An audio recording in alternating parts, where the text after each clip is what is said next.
In this video, I'm going to talk about how to get your resume right. Lopez here coming at you from lopezsing.com. So, when it comes to getting your resume to stand out, there's a lot of people giving some bad advice, in my humbling opinion. Now, I saw an article in Money Magazine. And I have to say that they give some pretty good pointers. However, they don't really tell you what really happens behind the scenes. A lot of companies use software to scan your resume for certain keywords. That's true. And the reason why you're probably having a hard time getting a job, not only is they filtering out resumes that make things difficult, because you have to understand these companies, especially big companies, have hundreds and thousands of resumes coming in weekly, sometimes daily. So take a company like Bank of America. They might have thousands of resumes coming in daily. So they have to develop a system of filtering through resumes, and each position is filled with certain keywords that they want to see on the resume. And if your resume make the cut through that scanner, which is a filter, it kicks it out to somebody in HR, who's ever's in charge of the hiring process. It could be a recruiter in the beginning. And then from the recruiter, once you get past the recruiter, you usually talk to somebody else that's usually in charge of that department. That's how it usually goes if it's a big company, because big companies are very structured.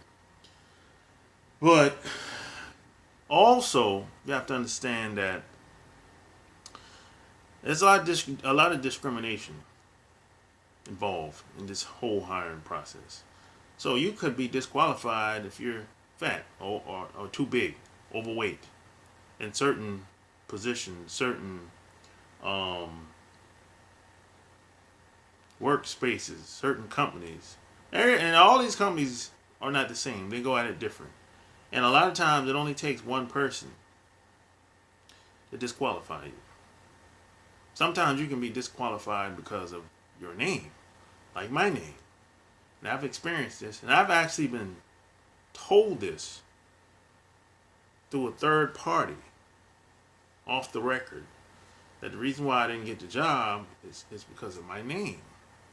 So maybe you're having some of the same or similar problems that I used to have back in the day.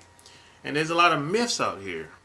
Now, some people will say the assumption is that these companies hire based on education, experience, skill, etc. Most of the time, I found that to be false. A lot of times, people hire you based on your personality, how you look, how you talk, how you present yourself, how you dress, etc. Now, that's not saying you shouldn't have a good resume, which brings me to my next point. Now, a lot of people will say your resume has to be all flashy and fancy, and it's nice if it has color and nice design and all the bells and whistles. No, I've never had a resume like that in my life. And I've gotten pretty good results. I've never had a resume like that, with the latest design and trends and all that stuff.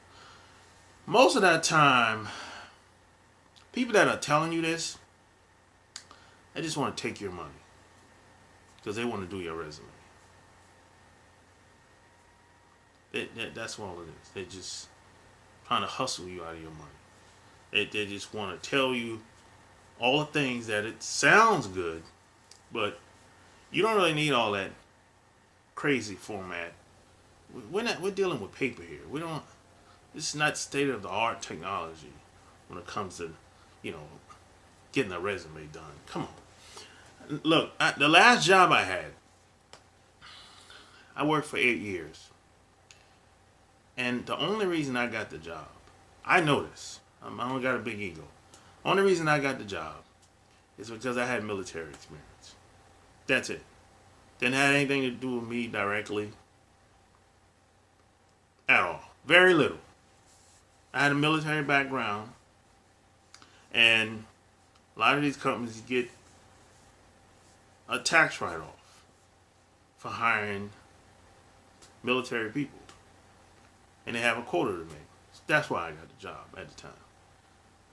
It is what it is. Now, a lot of people will say, hey, that's not true. They'll say, hey, I got the job because I was qualified. Knock it off. You got the job because you knew somebody. Maybe you was associated with a certain organization. Maybe you went to a certain college. Maybe you was ex-military. Or maybe you still are military. Maybe reserve. But look, it's not what... It's more than likely the reason why you're not getting a job as fast as you would like, or the reason why you probably gotten the jobs that you have gotten in the past. I'm going to say most of it doesn't have anything to do with you, really. It has to do with what organization you've been attached to, or probably what organization you're still attached to. That's what it's really all about. It's not necessarily about... Now, having experience is cool. Yeah. How you present yourself, that's over half of the game. How you present yourself. How does your resume look? Now, I have a nice resume, but it's not the best resume in the world. P.S. by the way, if you need some help with your resume, leave me a comment below, and I'll help you out with that. But it's not the best resume in the world, but it's nice. It's clean, simple, it's easy to read, it's not complicated. Just like they always say, KISS, keep it super simple. Or keep it simple, stupid. So when it comes, you have to be aware of certain keywords that you have to have in your resume when you apply for certain jobs. Now, here's the thing.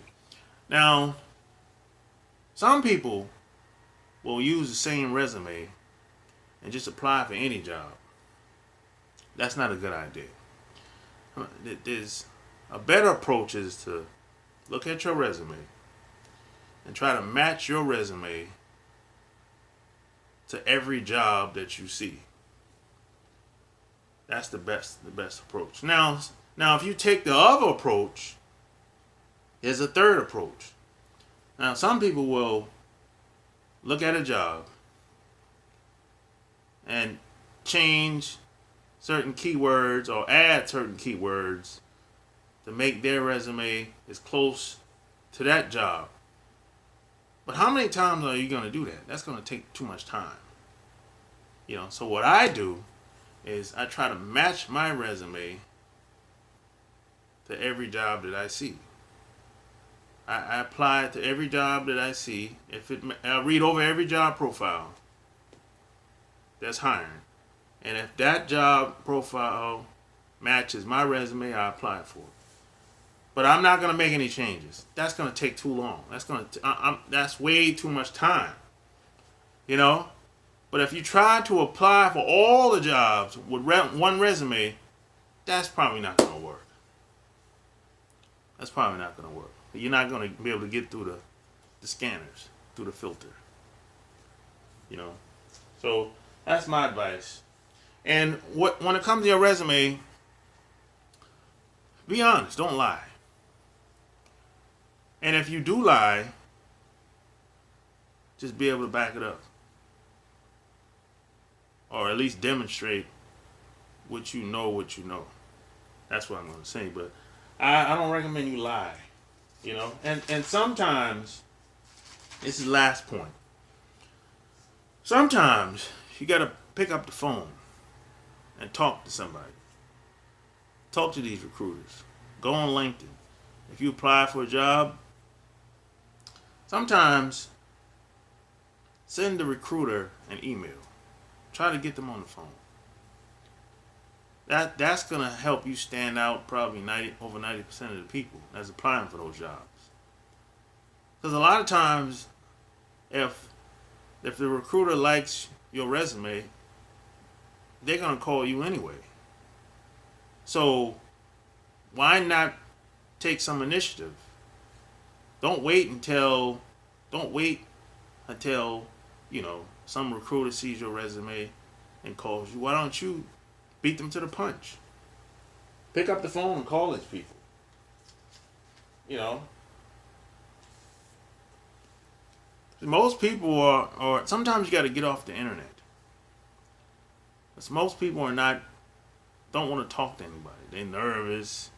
They don't know what to say. And on and on and on. Now, if you don't know what to say on the telephone, oh my goodness, how are you going to feel when you go to the interview? You know? So it's a lot of people giving awful advice on what it takes to get your resume to stand out. And some of these people, they're just regurgitating the same information over and over. It's kind of like looking at the news on television. Everyone's saying the same thing over and over and over. And see, if you've been following me for a while, I always say that regardless of what you decide to do in life, what area of expertise, career, or whatever, you got to get past the lies before you get to the truth. And this applies to resumes as well. It's the same old thing. Everyone's saying the same old thing. So that tells you that people are not being honest about everything. And, you know, a lot of times this is why a lot of people get frustrated and give up on looking for jobs. You know? So, and a lot of times you gotta outsmart people out here. Outthink. Outwork them. Sometimes what you think is so obvious is not so. Especially in the job environment. That's because you got to think about it. It's already competitive as it is out here. There's not enough jobs for people out here. So it's going to be competitive. So a lot of times, you know, people are willing to throw you under the bus to get what they want. So just keep that in mind whenever you're working in the job environment, or whenever you're looking for work, or, you know, updating your resume. Just keep that in mind. You know, but like I said, if you need any help with your resume, leave me a comment below and I'll follow up with you and we'll go from there. You know, but don't do what everyone else does with their resume. Just keep sending it out to everybody and just hope and pray that you get a response. It's probably not going to happen. If it's not working already, it's probably not going to happen. It's probably not going to work. And a lot of times, this is my last point, and I'm going to sign off. A lot of times, every workplace, every city, every town, sometimes you got to move. Sometimes it's just not for you. Some cities, it's just not for you. Some environments, it's just not for you. Sometimes you just got to move and go to a different town, different city. The opportunity's here, might not be the best place for you to be. You might have to go to a smaller city or a smaller town. There's nothing wrong with that. The big city is not for everybody. The big city is cutthroat. It is. Atlanta, New York, Chicago, LA, Miami, Boston, it's cutthroat. Cutthroat city. Sometimes going to a smaller town is better. It's much less competitive. You make more money, more opportunity, and the people are much more easygoing, less cutthroat. It is what it is. You know. Sometimes you need a new location. That's something to think about. You know. So hey, if you like this video, give me a thumbs up, share it, subscribe to my channel. Any comments, questions, concerns, leave your comments below. Until next time, I'm out. Peace.